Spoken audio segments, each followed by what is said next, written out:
que viene atravesando nuestro país desde hace 18 años. Fuimos, hasta esos años, posiblemente una de las democracias más estables de América Latina. Los problemas comenzaron desde el advenimiento del régimen del expresidente Chávez hasta el presente del presidente Nicolás Maduro, que es una continuación agravada del régimen del presidente Chávez. En todo este penoso lapso hemos contado con la solidaridad y el apoyo de la Internacional Socialista, expresada en sucesivos acuerdos aprobados en sus eventos mundiales y regionales, como antes dije.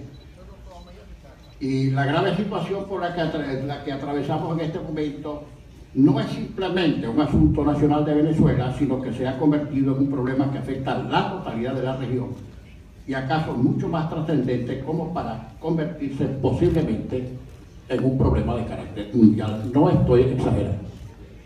Además de nuestra Internacional Socialista, organizaciones como las Naciones Unidas, la Comunidad Europea, la Organización de Estados Americanos y UNASUR han expresado su preocupación por lo que se ha dado en llamar internacionalmente el caso Venezuela.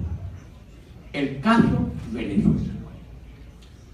Como una de las dos notabilísimas excepciones de Latinoamérica, el régimen venezolano viola sistemáticamente la Constitución, el Estado de Derecho, incluidos los derechos humanos, la libertad de expresión, la separación de poderes y el derecho al sufragio.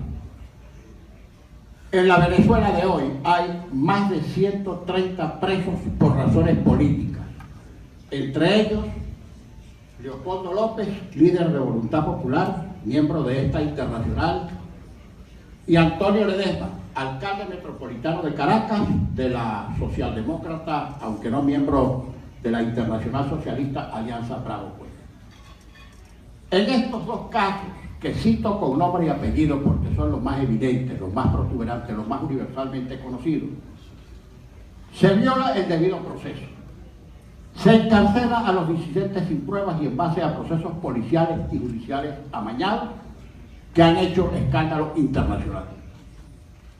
Todos los poderes del Estado, el Ejecutivo, el Judicial, el Electoral y el Contralor, están al servicio partidista del régimen, excepción hecha del Poder Legislativo representado en la Asamblea Nacional, que presidí hasta el pasado mes de enero, electa a la Asamblea Nacional en los comicios de diciembre de 2015 con abrumadora, enorme mayoría opositora. Pero no obstante eso, el gobierno hace nugatoria en la práctica la autonomía de la Asamblea Nacional, planteándole cerco por todas partes.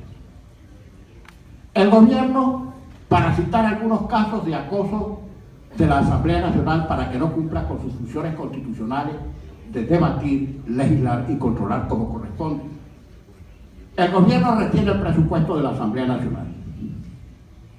Dificulta, de hecho, valiéndose incluso de fuerzas colectivas violentas al servicio del régimen, el acceso y el egreso de los diputados al Parlamento Nacional, de los funcionarios y empleados del Parlamento y de los medios de comunicación social. Varios parlamentarios han sido físicamente agredidos e incluso esas agresiones han concluido en lesiones que han ameritado intervención médica. Los diputados no cobran sus emolumentos desde hace 7 meses. Varios parlamentarios somos objeto de acciones civiles y militares en los organismos de administración de justicia civil y militar que controla totalmente el gobierno. Tenemos amenazas constantes de inhabilitación y prisión. El gobierno ha llegado al extremo de anular el pasaporte de ciudadano, no pasaporte diplomático, el pasaporte de parlamentario, por el hecho de que los parlamentarios van a organismos internacionales a denunciar la grave situación de Venezuela. En el caso nuestro, no sabemos si al entrar a Venezuela, al cabo de esta Internacional Socialista, por la denuncia que estoy haciendo, yo no sé si me anulan el pasaporte.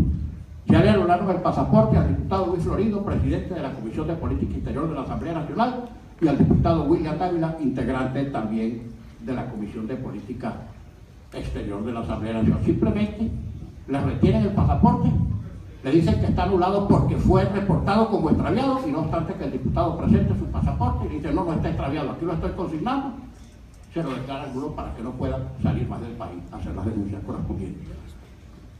La libertad de expresión en Venezuela sufre constantes violaciones y presiones por parte del gobierno nacional, quien tiene el monopolio del papel.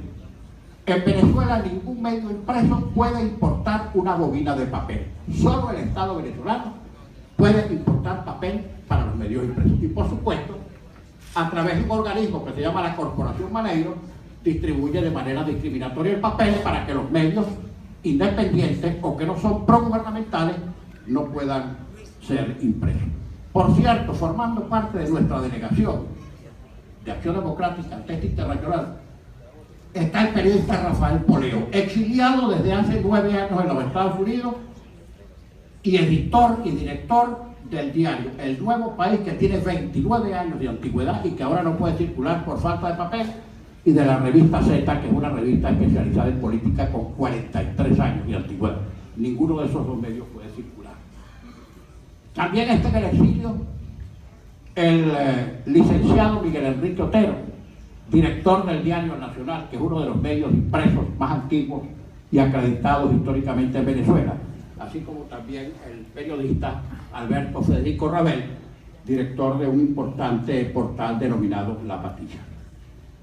En lo que se refiere a los medios radioeléctricos, el gobierno ha emprendido una compra masiva, de manera compulsiva, de gran cantidad de medios radioeléctricos, estaciones de televisión y emisoras de radio. Pero además, en los medios de comunicación radioeléctricos que no ha podido comprar, ejerce sobre ellos censura previa y permanente a través de un organismo que se llama CONATEL, bien abriendo procedimientos administrativos o simplemente suspendiéndoles la señal. Los medios radioeléctricos de comunicación en Venezuela viven bajo permanente acoso porque no es posible que cumplan con la función constitucional de informar de manera veraz y oportuna. En Valencia también, en Venezuela también hay crisis humanitaria y el gobierno se niega a reconocerla. El espectáculo patético de una hambruna con centenares de personas hurgando permanentemente en depósitos de basura para comer, así como las muertes de personas de todas las edades por falta de medicamentos, son noticias que ruedan mundialmente para vergüenza nacional.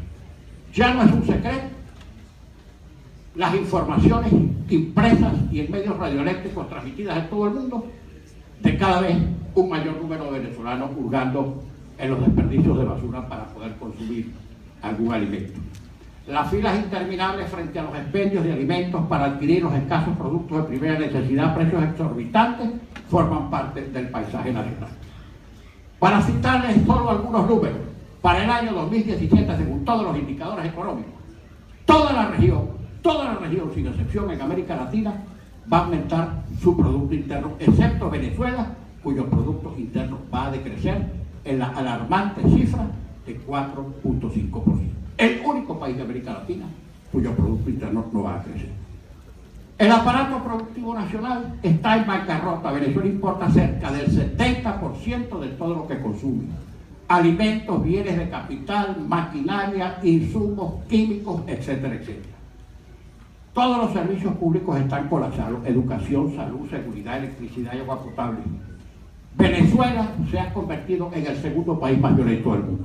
Segundo país más violento del mundo. El año pasado hubo 32.000 personas asesinadas por el AMPA, fundamentalmente jóvenes, y el 98% de esos casos no ha tenido ninguna solución judicial.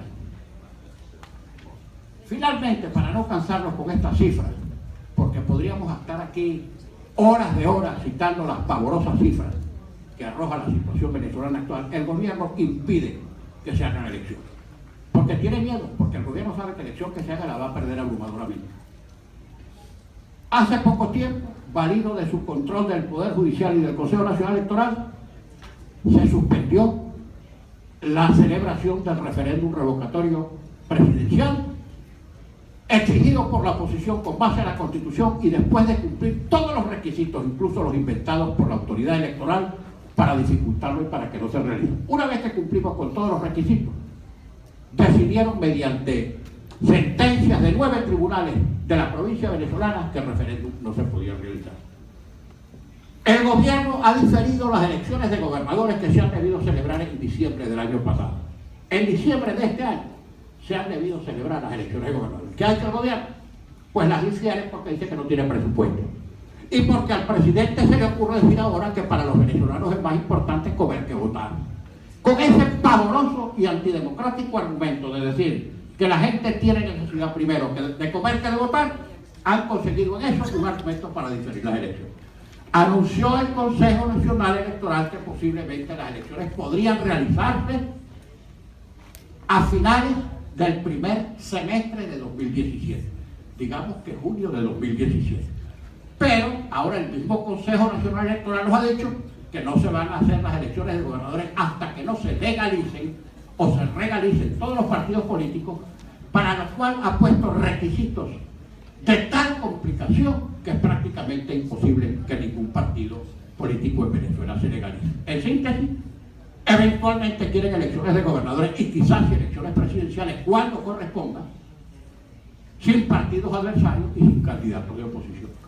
A lo mejor terminará el gobierno escogiendo los candidatos de la oposición. Bueno, esto es en grandes trazos, en grandes pinceladas la situación de Venezuela. No que lo diga yo, es que el caso de Venezuela, como antes dije, ha hecho fama internacional y nos hemos convertido en un polvorín. En Venezuela, se los digo con toda responsabilidad, y miren que tengo experiencia como dirigente político de muchos años. He sido electo para el Parlamento, el anterior y el nuevo, cuando era bicameral y ahora que es unicameral. He sido electo en 7 sucesivas legislaturas. He sido jefe de bancada en la oposición y en el gobierno con mayoría y minoría. Y les puedo decir que en este momento nadie puede decir lo que va a pasar en Venezuela. En Venezuela en este momento, ver hacia adelante, ver hacia el futuro es como ver a la oscuridad. Cualquier cosa puede pasar. Puede haber un golpe de Estado, puede haber un estallido social. Si es que el gobierno se sostiene en este momento, gracias al respaldo del alto mando militar, otra vez el militarismo, el omnipresente problema y desgracia del militarismo, otra vez ha habido en Venezuela. El alto mando militar, porque los militares participan en todos los negocios, muchos de ellos acusados de graves casos de corrupción y narcotráfico, y por las decisiones del Tribunal Supremo de Justicia. Esos son los dos sustentos que tiene el gobierno. El gobierno en este momento, en todas las encuestas, en sondeos de opinión, tiene un rechazo del orden del 80%, y por eso es que se niega a hacer referéndum y cualquier otra consulta popular. Bueno, estimados colegas de la internacional, repito que agradecemos mucho la solidaridad que ustedes nos han manifestado en todos estos años. Hemos producido, que ya debe estar circulando, un proyecto de resolución bien moderado, porque no queremos llamar la atención con altisonancias ni provocar mayores debates. Es posible que aquí en el seno de la internacional haya algunas organizaciones políticas que sientan recónditamente alguna simpatía por eso que significó en alguna oportunidad el chavismo. Y ese sentimiento lo respetamos. Pero hemos producido este acuerdo, este proyecto de resolución, para que sea votado por unanimidad. Es bastante prudente, porque necesitamos la solidaridad de la Internacional Socialista y la solidaridad internacional para el caso de Venezuela. Esto que estamos diciendo aquí, gente comiendo en los basureros, el segundo país con mayor violencia en el mundo, se produce en el país que tiene las mayores reservas petrolíferas del mundo e incalculables reservas y riquezas en minerales de todo tipo. Esta tragedia, aumento de la pobreza crítica, aumento de la miseria extrema, gente sin hogar, violencia. Esto se produce en un país con incontables las reservas petrolíferas más grandes del mundo y reservas minerales incuantificables. Por supuesto, ya hoy nadie nos presta como antes, con mera garantía fiduciaria. Ahora tenemos que dar garantía real, hipoteca, o petróleo, o concesiones mineras y petroleras. Más nada, si no, no nos prestan. Y todo este dinero se diluye, cae en el enorme, insondable barril sin fondo de la corrupción del gobierno de Nicolás Maduro, que repito, es la provocación del gobierno de Hugo Chávez. Muchas gracias, estimadas compañeras y compañeros, y ojalá que el final de las deliberaciones de este Congreso sean provechosas para la comunidad internacional. Muchas gracias.